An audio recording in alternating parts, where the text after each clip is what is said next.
This story is called Drink If. Caitlyn waits until her mother leaves for an emergency council meeting to sneak into her office. The teen knows the consequences of what she is about to do, but she wants to be a teenager and rebel for once. She carefully tiptoes to the grand liquor cabinet behind the desk and selects a few bottles. Okay, maybe she takes more than just a few bottles. Caitlyn holds the leather backpack close to her chest, practically vibrating with excitement. Once she is outside in the silent streets of Piltover, she pulls out her phone to call her best friend Jace. Yo, does this mean we're still going on that crazy adventure you promised? Jace yawns. He's not sure what time it is from inside the lab.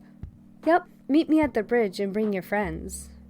Caitlyn glances at the moon hanging high in the black sky. Who is it, honey? Caitlyn snorts, instantly recognizing the voice as his co-worker Victor. Jace rolls his eyes at the counselor's daughter. It's Kate. Wait, Mel? Put some pants on. We're going on a trip. She can hear some grumbling on the other side of the line. Yeah, I'll see you soon. Caitlyn shifts her weight from foot to foot, waiting for the guide to show up. In Zahn's words, the Undercity is going to eat you alive, baby.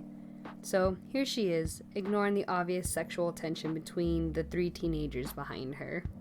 In the distance, she sees a small group crossing the bridge. Caitlyn instantly recognizes the bright red hair that belongs to Vi. Sup? Hope you don't mind my siblings tagging along. The redhead motions to the two boys.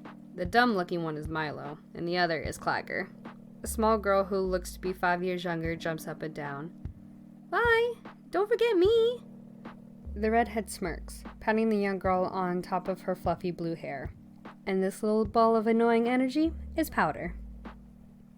Yes, and this is Mel. This is her boyfriend Jace, and his boyfriend Victor.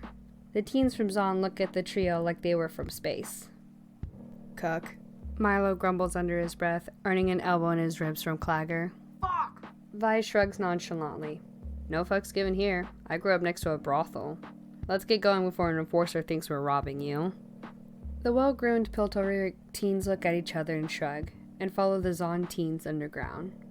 Vi leads the group to a rundown shack with Christmas lights strung across the ceiling. The place is clean, in Mel's opinion, in a desperate need of a renovation.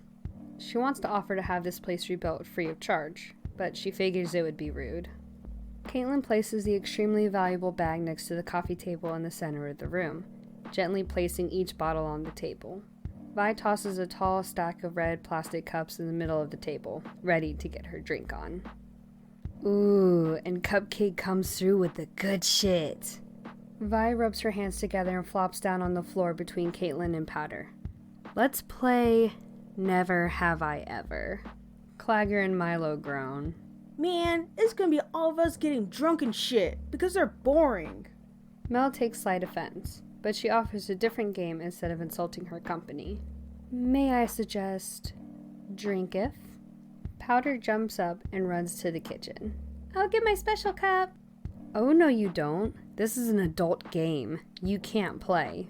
Vi calls after her rambunctious little sister. Come on, Vi. Let the little Jinx have a drink of hot sauce. Milo says while reaching for a bottle of expensive bourbon, only to have his hand slapped away by Clagger. Don't be a dipshit. Powder slides back to her spot, now armed with 2 bottles of mouth-melting hot sauce. Vi knows she's going to regret it, but she's going to let her baby sister learn a valuable lesson. It burns twice as much coming out. Mel starts to group off with the first question. Drink if you ever threw up on someone's shoes. Jace rolls his eyes and takes a slow sip, while Clagger blushes and takes a quick sip. Victor scratches his chin. I guess it's my turn. Drink if you've ever called somebody in the middle of the night asking for advice. Jace softly hits his head against the coffee table. You assholes are trying to get me drunk. Caitlyn and Vi glance at each other, and wordlessly takes a sip. Powder hesitates, fearing the pain that is about to graze her tongue, but ingests a healthy dollop of hot sauce. Caitlyn has been curious about this question for a while, obviously directed at Vi. Drink if you've ever lied to a law enforcement officer. Everyone in the room takes a long sip. Even Powder dabs the spicy poison on her tongue again. Wait, you three lied to the enforcers? Caitlyn wasn't expecting the golden boy or the daughter of a dignitary to lie. She believes Victor, though. Duh. Victor sighs. His expression never really changes much beyond being dead inside. Come on, Kate. Most of the shit we build in the lab's illegal. Jace pulls his boyfriend into his lap. Mel checks her perfect nails. Not enforcers, but my mother's guards. The group waits for further explanation, but Mel doesn't give in to the silent peer pressure. These are fucking lame questions. Drink if you got in a bedroom-related injury. Vi crosses her arms, satisfied with her lewd question. Victor punches Jace on the thigh and takes a drink. Teeth. If you ever get a blowjob, make sure the giving party knows not to use their fucking teeth. Powder nods along, not really understanding what the sleepy teen is implying, and she drops some hot sauce on her pained tongue. The group looks on in horror that a young child is doing anything sexual. They feel like they should call the enforcers. Powder, no. Vi reaches out to take the bottle away.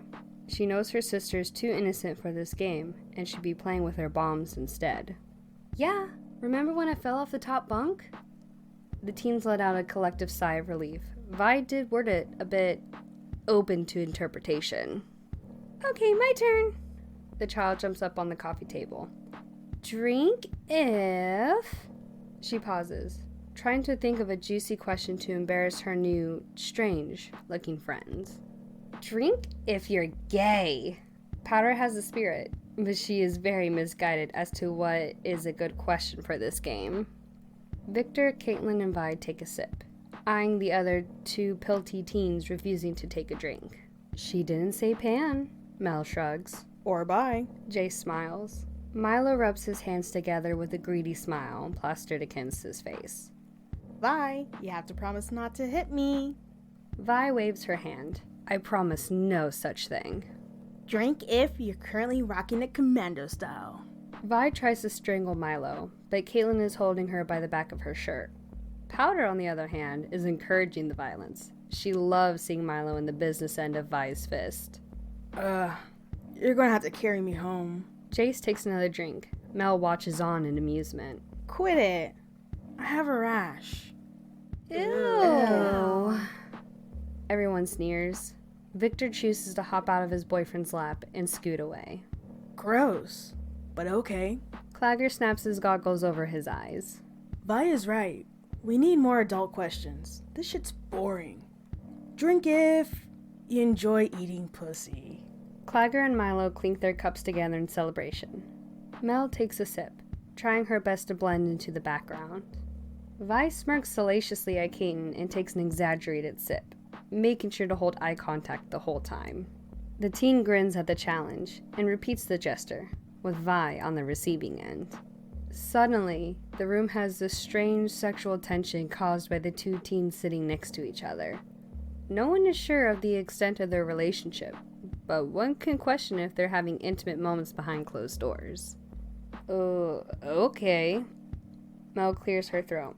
Drink if you've ever cried after sex. This one is pointed at the person next to her. Her mission is to get the golden boy sloppy drunk by sunrise. The group is quiet. Everyone is looking at each other, trying to pick out the ones who look guilty. Drink up, bitch boy. Victor chimes in. He is now laying on the floor. He's either reaching his limit or exhaustion from working long hours is catching up. You too, Violet. Now all eyes are on the rugged fighter. You too, Cupcake. She deflects. They won't be able to look at Vi the same ever again. Drink if... Fuck, I can't think. Someone go for me. Victor raises his hand. I got one. Get ready to drink, honey. He sits up on his elbows. Drink if you've ever got caught masturbating. Everyone laughs at Jace's bright blush, but Vi notices the person she caught red-handed hasn't drank yet. Oh no, Cupcake. I'm not letting you get away from that one. I was almost shot by your mom. Vi laughs, lightly shoving Caitlyn's shoulder. Story time, Mel declares. Vi, no. Bet. Okay, so this one time, Vi dodges an empty glass bottle, but it hits Milo on the side of his head. Fuck! I climbed up to Cupcake's window to scare her, and here she is, naked, moaning my... Caitlyn claps her hand over Vi's mouth. Storytime over. In fact, I think it's time for us to go. Sure, if you think you can help carry Pretty Boy and 1 foot in the grave over there. Vi motions to the 2 teens sleeping on the floor. Stay a while, Cupcake. We'll have plenty of beds in the back, and if you get lonely, I have extra space in my bed to keep you warm. Vi wiggles her eyebrows. Caitlyn relents. Fine, but no funny business. Of course, Vi is terrible at listening, and there was funny business under the sheets.